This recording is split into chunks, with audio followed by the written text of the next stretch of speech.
Assalamualaikum warahmatullahi wabarakatuh. Yang saya hormati Ibu Ida Purwanti selaku Kepala Sekolah SD Negeri Margomulyo 1. Yang saya hormati Bu Hen selaku Kepala Sekolah TK Dharma Wanita. Dan yang saya hormati Bapak dan Ibu guru sekalian yang mengajar di Sekolah Dasar Negeri Margomulyo 1. Pertama-tama marilah kita panjatkan rasa puja dan puji syukur kita kepada Allah Subhanahu wa taala yang telah memberikan kita nikmat sehat sehingga kita dapat berkumpul di ruangan ini dalam keadaan sehat walafiat. Kedua kalinya salawat serta salam semoga tetap tercurahkan kepada Nabi Muhammad SAW yang telah menunjukkan kita ke zaman Islam, ke zaman yang terang benderang. Di sini saya Alfi Jinatur Rosida selaku moderator dari Ibu Putri Ibu Sukartini Nani Saputri yang akan menyampaikan tentang aksi nyata modul 1.4 budaya positif. Bu Putri ini merupakan calon guru penggerak angkatan 10. Dalam acara ini ada beberapa rangkaian acara. Yang pertama adalah penyampaian materi, yang kedua adalah sesi tanya jawab, dan yang terakhir adalah penutup. Sebelum kita melanjutkan ke acara materi, marilah kita buka acara ini dengan bersama-sama dengan bacaan Al-Fatihah. Al-Fatihah.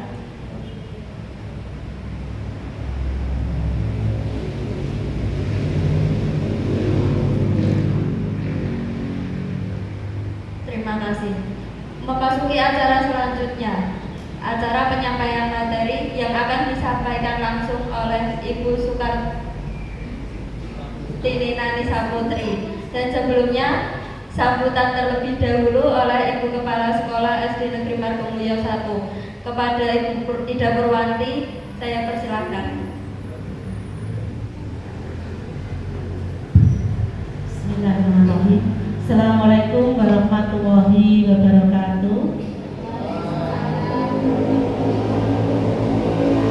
Yang saya hormati Ibu Kepala Sekolah TK beserta PAUD TK Dharma Wanita dan Ibu dan Bapak Guru SDN Margomulyo 1 yang saya hormati. Alhamdulillah wa syukurillah pada pagi hari ini kita melaksanakan seminar aksi nyata modul 1.4 untuk budaya positif tentang diseminasi budaya positif.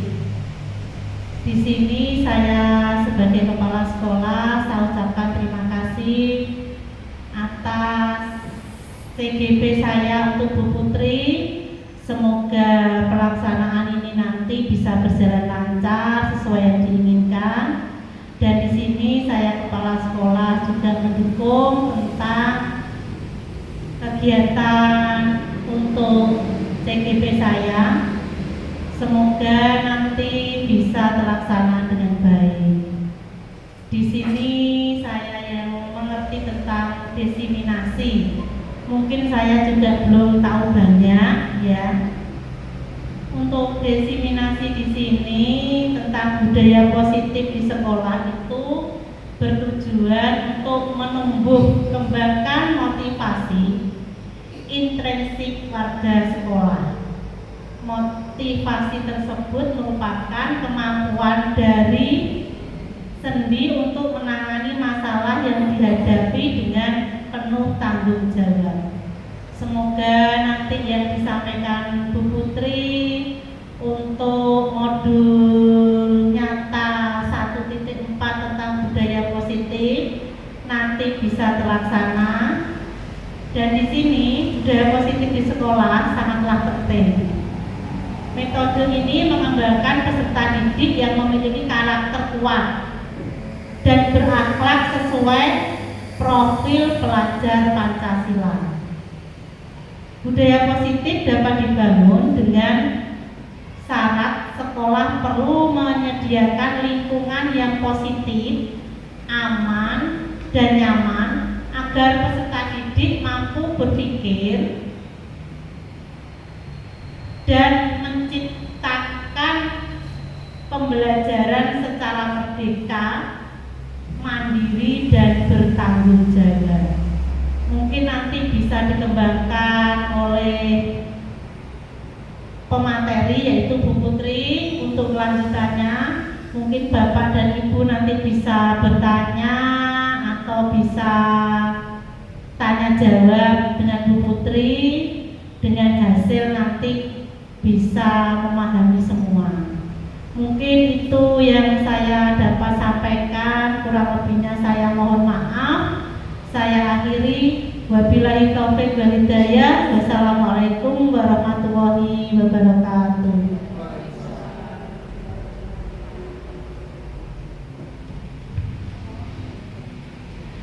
Acara selanjutnya langsung dilanjutkan penyampaian materi oleh Ibu Sukartini Nanisa Putri. Kepadanya waktu dan tempat saya persilakan.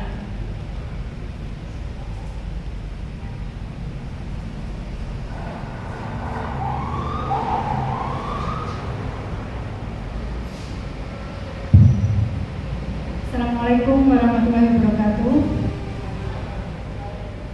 Alhamdulillahirabbil alamin wassalatu wassalamu ala asyrofil anbiya'i wal mursalin sayyidina Maulana Muhammadin wa ala alihi wasallam ajmain. Pertama-tama marilah kita panjatkan puji syukur kita kehadirat Allah Subhanahu wa taala yang mana di siang hari ini kita diberi kesempatan untuk belajar bersama. Kedua kalinya salawat dan salam semoga tetap terlimpah curahkan kepada junjungan kita Nabi besar Muhammad SAW yang telah membimbing umatnya dari zaman kebodohan menuju zaman yang pintar terang benderang. Ketiga kalinya terima kasih saya ucapkan kepada Ibu Kepala Sekolah dan juga rekan-rekan guru yang sudah menyempatkan waktunya untuk saya dapat menyampaikan aksi nyata modul 1.4 budaya positif pada hari ini.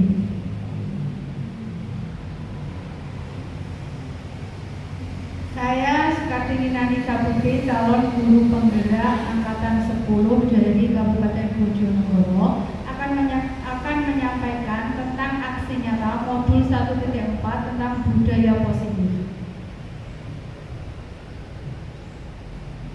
Suasana positif mampu menggerakkan moral yang positif bagi murid, sehingga karakter murid tidak hanya terbentuk dari akademik atau intelektualnya saja, tetapi juga dari lingkungan yang ada. Suasana positif juga sangat mendukung dalam menciptakan pembelajaran yang kondusif, karena dengan suasana yang positif, murid dan guru akan menemukan suatu kondisi tanpa adanya suatu beban. Budaya positif merupakan perwujudan nilai-nilai keyakinan dan kebiasaan di sekolah yang berpihak pada murid agar dapat berkembang menjadi pribadi yang kritis, penuh rasa hormat dan tanggung jawab. Jadi di mana suasana positif itu sangat penting. Jika kita berada di lingkungan sekolah, seorang guru dan murid itu dapat terbentuk menjadi intelektual yang bagus itu jika berasal dari lingkungan yang baik.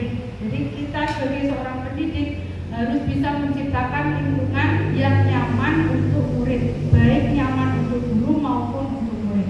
Karena di lingkungan yang nyaman, yang kondusif, suasana itu akan menjadi lebih menyenangkan untuk melaksanakan suatu pembelajaran. Disiplin positif di sini merupakan cara penerapan disiplin tanpa kekerasan dan ancaman dalam praktik melibatkan komunikasi tentang perilaku yang efektif antara guru dan murid. Dalam penerapan disiplin positif ini, murid diajarkan untuk memahami konsekuensi dari perilaku mereka. Selain itu, disiplin positif juga mengajarkan murid tentang tanggung jawab serta rasa hormat dalam berinteraksi dengan lingkungan. Jadi, disiplin positif merupakan salah satu cara disiplin yang bertujuan untuk menumbuhkan kesadaran serta memberdayakan murid untuk melakukan sesuatu tanpa sogokan, ancaman maupun hukuman. Jadi kalau misalnya dulu di sekolah itu kan sering ya kita melakukan hukuman kepada murid. Misalnya murid di situ melanggar peraturan atau apapun, kita sering menghukum murid. Jadi di sini dalam pembelajaran disiplin positif ini kita tidak menghukum murid, tapi kita menumbuhkan rasa kesadaran murid, di mana murid dapat memahami apa konsekuensi dari sesuatu hal yang mereka lakukan. Jadi sebelum itu sudah ada peraturan apa ya, anak-anak harus sadar, oh ini saya salah. Itu tugas kita dalam menumbuhkan disiplin positif. Bagaimana membuat kesadaran anak bahwa tanpa kita bilang kamu salah, tanpa bilang kamu itu nggak baik, kamu itu nggak benar, tapi anak sudah sadar sendiri kalau mereka itu melakukan kesalahan.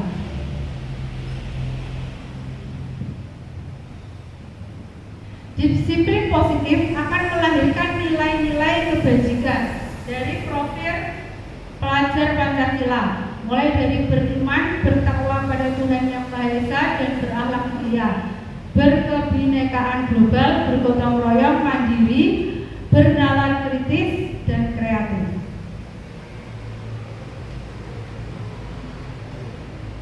Tujuan di sini peserta dapat memahami konsep tentang budaya positif yang akan membantu murid belajar dengan aman dan nyaman, sehingga dapat meraih keselamatan dan kebahagiaan. Peserta dapat menyusun keyakinan kelas bersama peserta didik. Peserta dapat menerapkan segitiga restitusi. Jadi di sini kita akan belajar tentang bagaimana memahami konsep budaya positif untuk membantu murid belajar menjadi aman, nyaman, sehingga dapat meraih keselamatan dan juga kebahagiaan. Jadi kita nanti akan belajar bersama-sama bagaimana menumbuhkan budaya positif di lingkungan, terutama di lingkungan sekolah. Peserta dapat menyusun keyakinan kelas bersama peserta didik. Nanti kita akan belajar bersama bagaimana cara membuat keyakinan kelas. Serta peserta dapat menerapkan segitiga restitusi. Kita juga akan membahas dan belajar tentang bagaimana menerapkan segitiga restitusi di sekolah kita nanti. Di sini ada beberapa pertanyaan. Apakah Anda setuju dengan pernyataan berikut? Pertama, guru dapat mengontrol perilaku murid. Apakah guru dapat mendisiplinkan murid?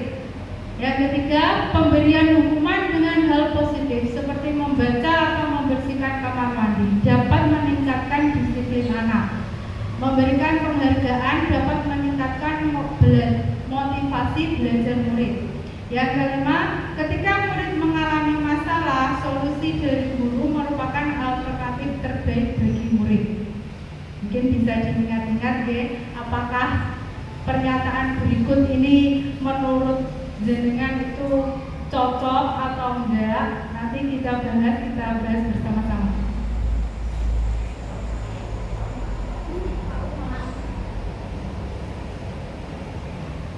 Perubahan paradigma di mana kegiatan kepalan tangan. Mungkin dari guru-guru yang sebelumnya, dari senior-senior CGP sebelumnya yang ada di sekolah sudah tahu apakah itu kepalan tangan. Yang dimaksud dengan kepalan tangan itu apa toh? Selain semangat apa? Jadi memang next Pak. Siapakah sesungguhnya yang memegang kontrol, yang menutup kepalan tangan atau yang berusaha dengan segala cara untuk membuka kepalan tangan rekannya? Jadi kepalan tangan. Jadi kita yang memegang kontrol pada diri kita sendiri. Misalkan jenengan, oke, kepalkan tangan jenengan semua. Bapak Ibu, kepalkan tangannya. Sekarang bayangkan sesuatu yang paling berharga, yang paling berarti itu ada di kepalan tangan jenengan.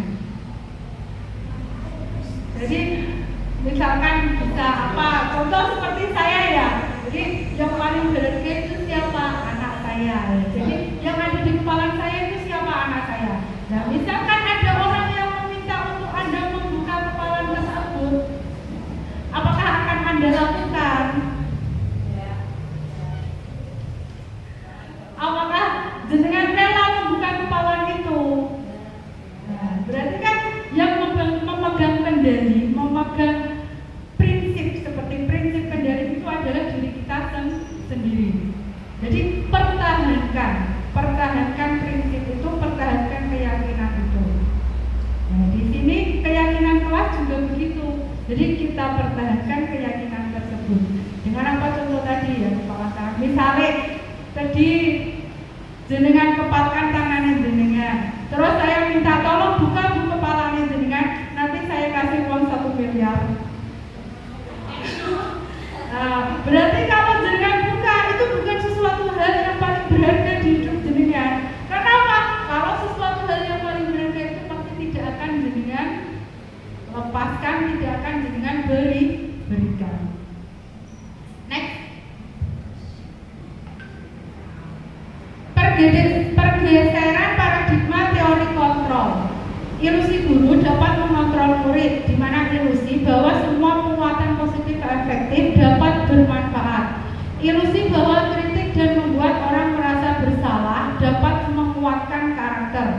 Ilusi bahwa orang dewasa itu memiliki hak untuk memaksa. Di sini dari pergeseran paradigma teori kontrol, yang pertama itu ilusi guru dapat mengontrol murid. Jadi kebanyakan kita itu menganggap bahwa kita itu sanggup untuk mengontrol murid. Terus bahwa semua penguatan positif efektif dapat bermanfaat. Bahwa kritik dan membuat orang merasa bersalah dapat menguatkan karakter. Bahwa orang dewasa itu memiliki hak untuk memaksa.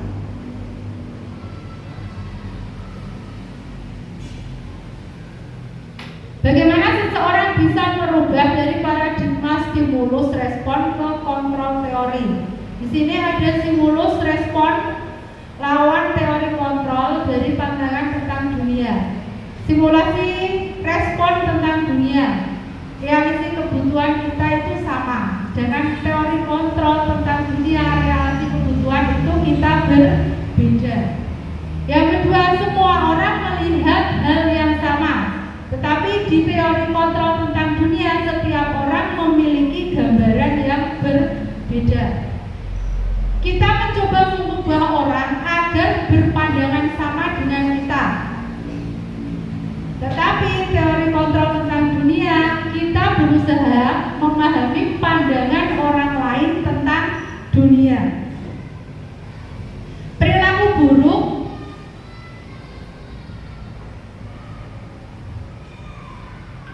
buruk di sini adalah dianggap sebagai suatu kesalahan. Jangan di teori kontrol tentang dunia, semua perilaku itu memiliki tujuan. Orang lain bisa mengontrol saya, tapi di sini hanya orang yang bisa mengontrol diri sendiri. Saya bisa mengontrol orang lain, Anda tidak bisa mengontrol orang lain. Pemaksaan ada pada saat rujukan gagal. Kolaborasi dan koneksi menciptakan pilihan-pilihan baru. Model berpikir menang atau kalah, model berpikir menang atau menang. Dari simulasi respon lawan teori antara pandangan tentang dunia, respon tentang dunia, dan kontrol tentang dunia, ini sudah terlihat berbeda. Mulai dari realis kebutuhan kita sama. Apakah kebutuhan kita sama? Ya, begitu juga dengan peserta didik. Setiap peserta didik itu memiliki kebutuhan yang berbeda. Semua orang melihat hal yang sama. Tapi kenyataannya Pak, setiap orang itu memiliki gambaran yang berbeda. Jadi antara pemikiran Anda, apa yang Anda lihat dengan orang lain yang Anda lihat itu tidak sama. Kita mencoba mengubah orang agar berpandangan sama dengan kita. Nah, sekarang kita rubah. Jadi kita berusaha untuk memahami pandangan orang lain tentang dunia. Jadi kalau dulunya kita memaksa orang lain untuk, ayo kamu harus sama dengan saya. Tidak, tapi kita mencoba untuk memahami apa yang ada, apa yang dipandang oleh orang lain. Perilaku buruk adalah sebagai hal atau suatu kesalahan. Nah, sekarang kita mencoba untuk apa? Semua perilaku itu memiliki tujuan. Jadi kita itu belajar untuk tidak menjudge seseorang, menjudge anak. Kamu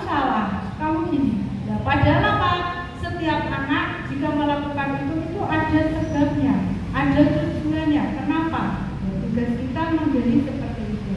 Jadi kita ubah teori kontrol kita terhadap peserta didik. Orang lain bisa mengontrol saya, hanya Anda yang bisa mengontrol diri Anda. Jadi seperti tadi, yang bisa mengontrol diri kita ya diri kita sendiri, bukan orang lain.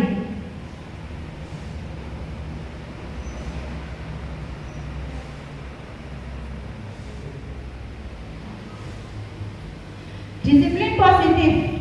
Definisi dari disiplin positif adalah dalam budaya kita, makna kata disiplin dimaknai menjadi sesuatu yang dilakukan seseorang pada orang lain untuk mendapatkan kepatuhan.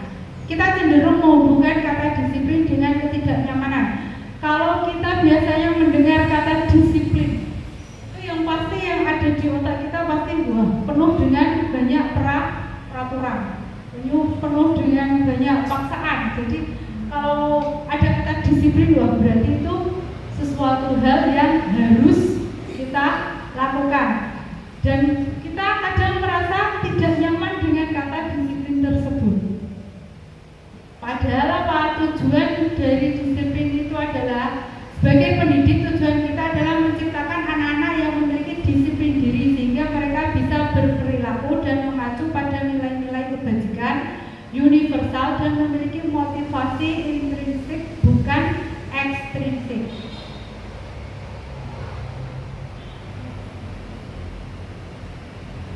Keyakinan kelas. Mengapa keyakinan kelas bukan peraturan kelas? Sebelumnya, apakah sama keyakinan kelas dengan peraturan kelas? Perbedaan dari keyakinan kelas dan peraturan kelas, kalau keyakinan kelas itu kita buat bersama dengan murid atas kesepakatan yang ada. Tapi kalau peraturan kelas itu dibuat hanya oleh sekelompok orang, misalnya dibuat oleh seorang guru. Oke, kita buat peraturan di kelas seperti ini, dan setiap warga kelas harus mematuhi peraturan tersebut. Tapi kalau keyakinan kelas itu kita buat bersama. Jadi antara seorang guru, seorang pendidik, dan juga peserta didik. Kita buat bersama, kita sepakati bersama, itu adalah bentuk dari keyakinan kelas. Mengapa kita memiliki peraturan tentang penggunaan helm pada saat mengendarai kendaraan roda dua atau motor? Mengapa kita memiliki peraturan tentang penggunaan masker dan mencuci tangan setiap saat? Nah, itu perbedaan peraturan dan keyakinan. Kalau peraturan apa? Kita wajib tidak pakai helm kalau keluar. Wajib, karena apa? Kalau tidak pakai helm pasti kena tilang. Mau tidak mau, walaupun ibaratnya Anda tidak setuju atau mungkin mau tidak mau, karena itu sudah jadi peraturan kelas. Jadi memang harus dilaksanakan.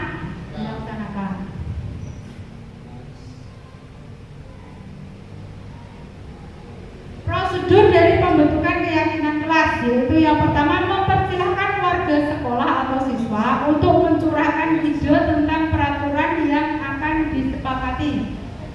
Jadi kita menyampaikan kepada peserta didik tentang, kalau warga sekolah itu ada siapa saja, mulai dari kepala sekolah, guru, dan juga siswa.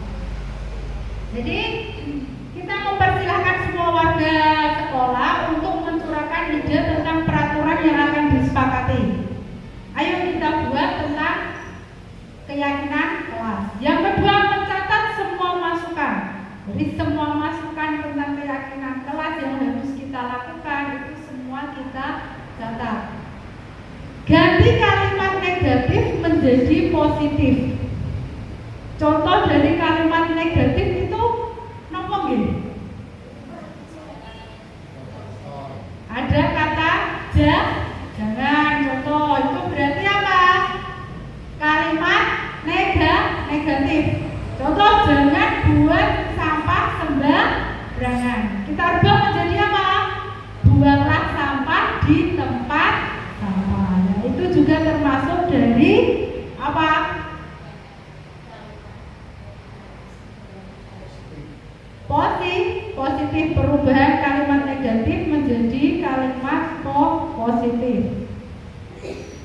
Tinjau kembali curahan pendapat yang terkumpul dan susun menjadi keyakinan kelas atau sekolah. Tinjau ulang keyakinan kelas yang sudah tersusun antara 3 sampai 7 keyakinan. Meninjau dan menyetujui dengan menandatanganinya. Keyakinan kelas ditempel di dinding kelas. Jadi setelah semua mengutarakan semua tentang keyakinan kelas, kita catat, terus kita buat kerucut ya. Kadang kan ada yang namanya anak, yang namanya kadang ada pendapat yang sama. Jadi kita buat susun, kita jadikan satu. Terus meninjau apakah itu baik, apakah itu disetujui oleh semua warga kelas. Setelah itu semua warga kelas menandatanganinya dan menempel di dinding kelas. Jadi kalau sudah keyakinan kelas, berarti hal tersebut harus dilakukan oleh setiap warga kelas. Karena apa? Kita membuat bersama-sama dan sudah kita sepakati bersama.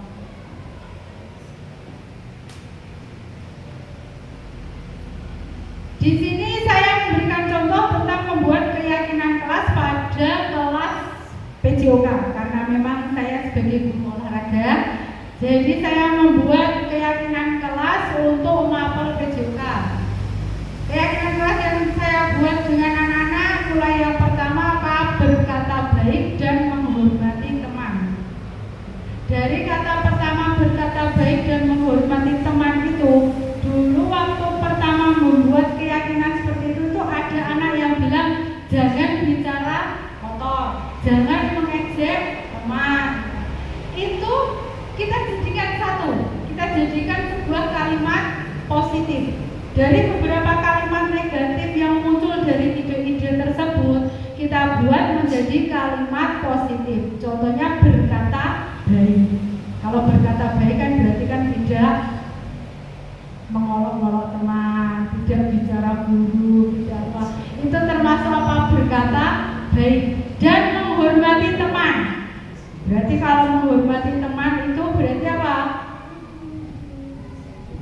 Nah, tidak bertengkar sama teman, tidak mengolok-olok teman.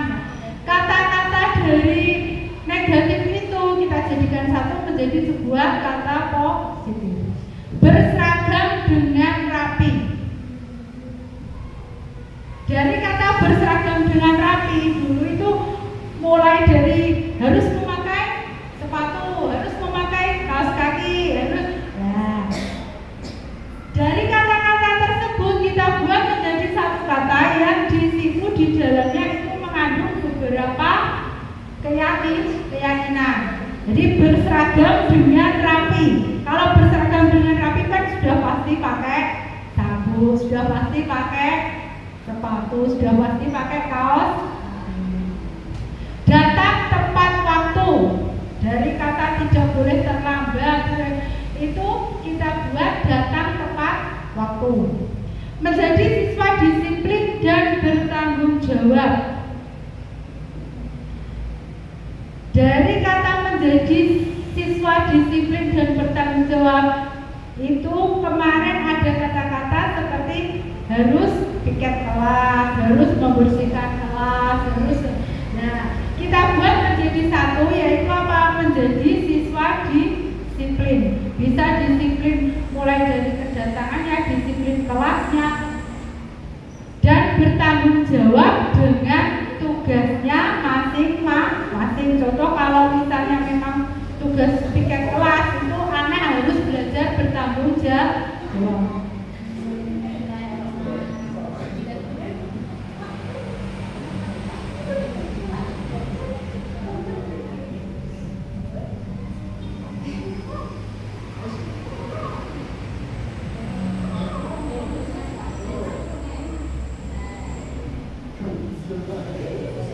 Menghormati guru dan teman.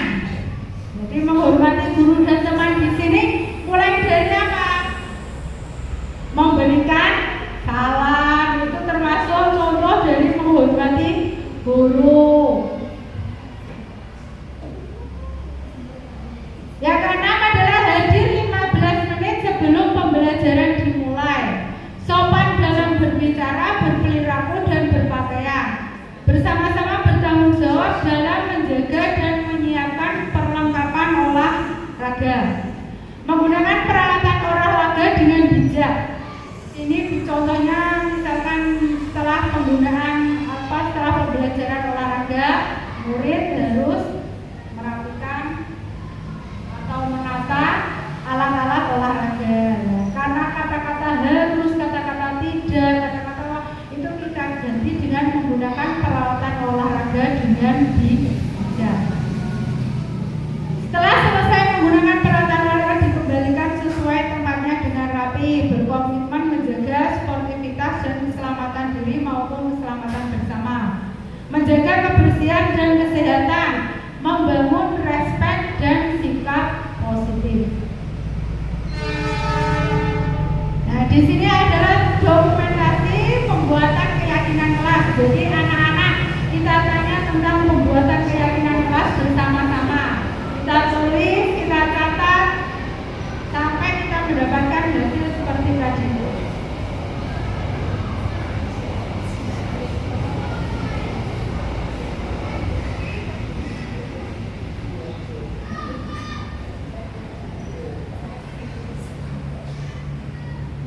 Kebutuhan dasar. Kebutuhan dasar kita itu yang pertama itu apa? Bertahan hidup, kasih sayang dan diterima, penguasaan, kebebasan. Yang terakhir adalah kesenangan. Motivasi perilaku manusia. Motivasi merupakan dorongan yang timbul pada diri seseorang secara sadar atau tidak sadar untuk melakukan suatu tindakan dengan tujuan tertentu, mulai dari menghindari ketidaknyamanan dan hukuman. Jadi murid melakukan disiplin diri karena ia takut dihukum. Ini merupakan motivasi ekstrinsik. Mendapat imbalan atau penghargaan dari orang lain. Contohnya murid melakukan disiplin diri karena ia ingin mendapat imbalan. Ini merupakan motivasi ekstrinsik. Menghargai nilai-nilai kebijakan diri sendiri. Murid melakukan disiplin diri karena sadar akan nilai kebajikan dirinya. Ini merupakan motivasi intrinsik.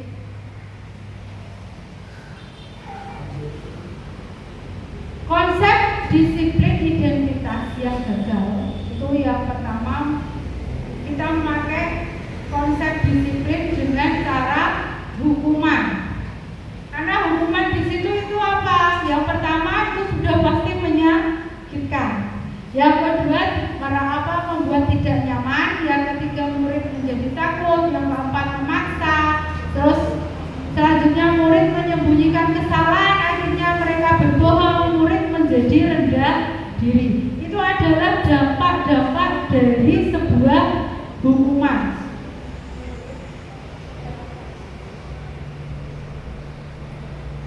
Kalau dampak penghargaan yang pertama itu tidak efektif, merusak hubungan atau sifat iri, mematikan kreativitas, menghukum dengan sistem ranking, merampas hak menghargai dirinya. Kenapa sekarang itu sistem ranking sudah tidak ada? Ya itu karena apa itu tadi?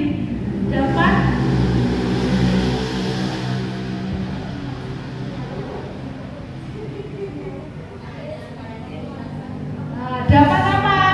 Mulai dari ketidakefektifan, terus merusak hubungan, jadi iri sama temannya,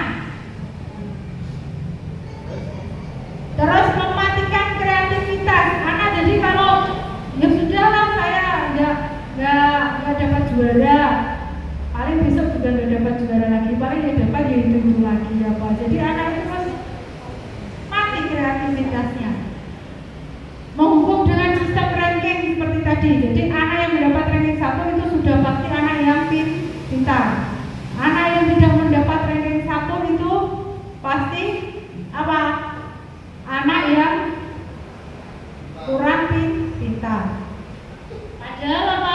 Tidak, karena apa? Anak memiliki kelebihan pada bidangnya masing-masing. Belum tentu yang pintar matematika itu sudah pasti pintar semuanya. Yang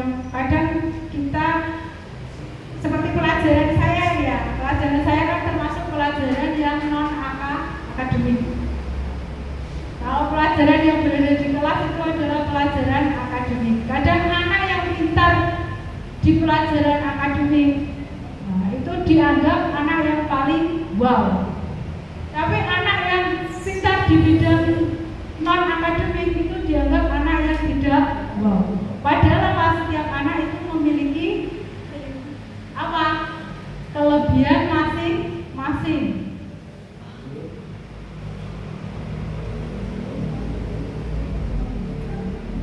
Konsep disiplin identitas sukses. Kalau tadi yang gagal, kalau ini adalah yang sukses. Yang pertama adalah belajar memberikan konsekuensi. Jadi kalau kita melakukan konsekuensi itu penguatan jangka pendek. Perlu memonitoring berkelanjutan, stimulus respon, murid menghormati peraturan, ada waktu untuk merenungi kesalahan. Jadi misalkan ada seorang murid yang tidak memakai kaos kaki di waktu ke sekolah, kita jangan langsung kamu nggak pakai kaos kaki, kamu salah, kamu sudah melanggar peraturan. Begitu. Jadi kita panggil anaknya, kita tanya, tahu kenapa kamu dipanggil guru? Yang namanya orang atau anak yang sudah merasa melakukan kesalahan itu pasti bilang tahu. Nah itu termasuk apa? Menumbuhkan rasa konsekuensi. Kamu tahu kenapa kamu nggak pakai kaos kaki? Katanya seperti itu. Itu adalah bentuk konsekuensi. Akhirnya anak yang menjawab bahwa dia sudah melanggar peraturan, bukan kita yang bilang. Jadi menumbuhkan rasa konsekuensi. Restitusi, murid bertanggung jawab untuk perilakunya. Fokus pada pemecahan masalah jangka panjang, murid menghormati dirinya dan orang lain. Dari kontrol, murid bersemangat memperbaiki kesalahan. Jadi dari contoh tadi anak tidak memakai kaos kaki tadi, kita tanya alasannya apa. Terus kamu tahu nggak itu? Apakah berarti kamu sudah apa? Anak sudah menjawab, saya melakukan kesalahan, saya melanggar peraturan kelas, saya melanggar peraturan sekolah. Terus setelah kamu tahu kalau kamu sudah melanggar peraturan, apa yang harus kamu lakukan? Belajar biar anak yang menjawab. Jadi anak akan menjawab apa? Saya tidak akan mengulangi hal tersebut. Nah itu dari zaman tersebut anak sudah belajar untuk bertanggung jawab. Dan anak mulai bersemangat untuk memperbaiki kesalahan. Jadi itu tadi bedanya hukuman sama konsekuensi restitusi. Contoh dari siswa yang sering tidak mengerjakan PR. Contoh dari hukuman seorang guru. Jadi guru menghukum siswa tersebut hormat bendera selama 10 menit. Terus guru marah dan murid menjadi takut. Itu adalah bentuk suatu hukuman. Jangan konsekuensi, guru memberikan konsekuensi untuk mengerjakan PR-nya saat istirahat atau dikerjakan sebanyak 3 kali lipat. Guru tegas dan siswa menghormati peraturan. Kalau restitusi, guru menanyakan keyakinan kelas atau dirinya dan membantu siswa menyelesaikan masalahnya. Guru terbuka dan siswa menghormati dirinya dan orang lain. Jadi dari ketiga contoh di sini, mulai dari hukuman, kita kadang sebagai seorang guru itu langsung tanya, kenapa kamu mengerjakan PR? Oke, kamu saya hukum. Hukuman seperti tadi, berdiri hormat bendera selama 10 menit. Akhirnya Pak Guru marah.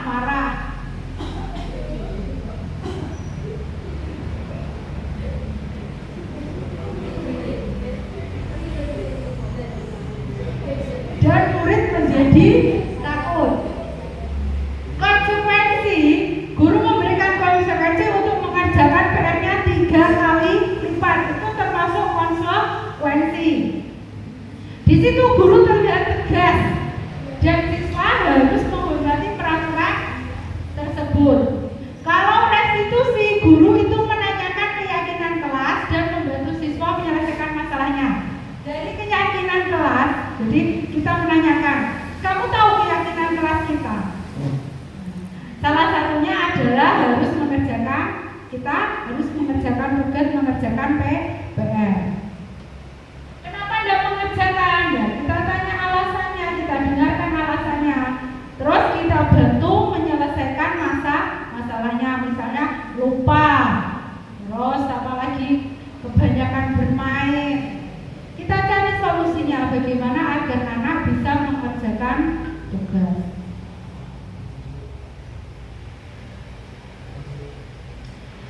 Konsep disiplin pendekatan restitusi. Ciri-cirinya, pengertiannya adalah restitusi adalah proses menciptakan kondisi bagi murid untuk memperbaiki kesalahan mereka sehingga mereka bisa kembali pada kelompok mereka dengan karakter yang lebih kuat. Ciri-cirinya yang pertama, bukan menebus kesalahan namun belajar dari kesalahan.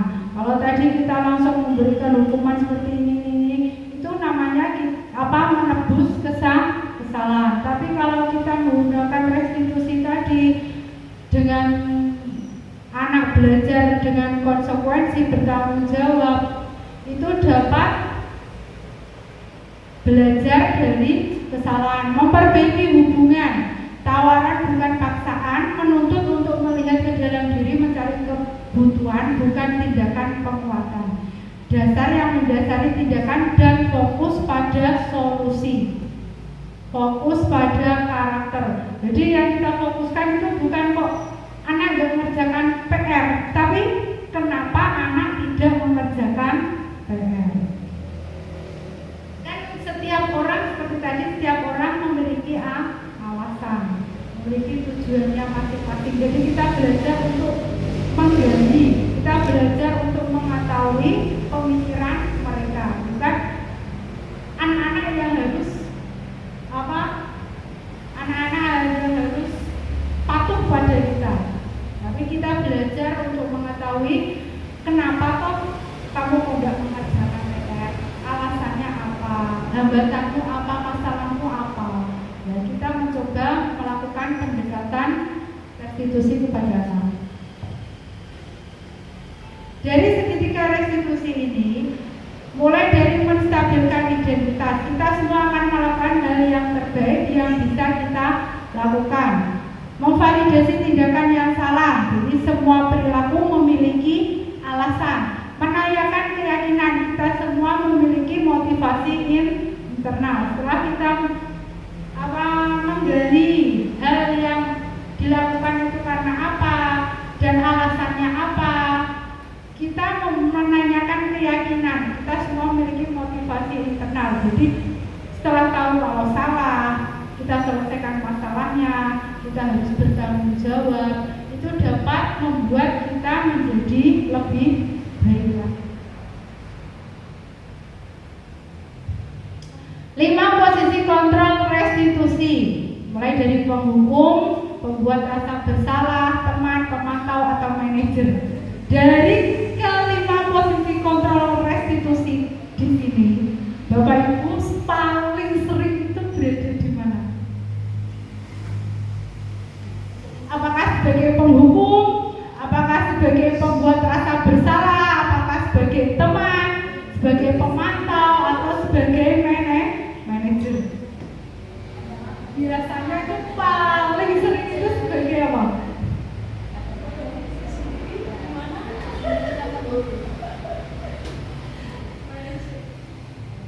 Kalau kebanyakan guru olahraga itu jujur itu penghukum.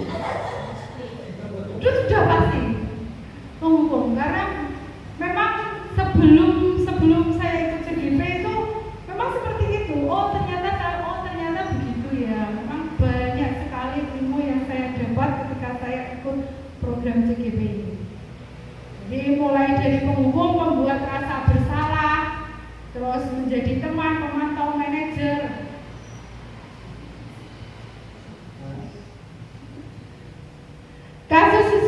tidak memakai atribut lengkap saat upacara bendera. Ini contoh dari penerapan 5 posisi kontrol.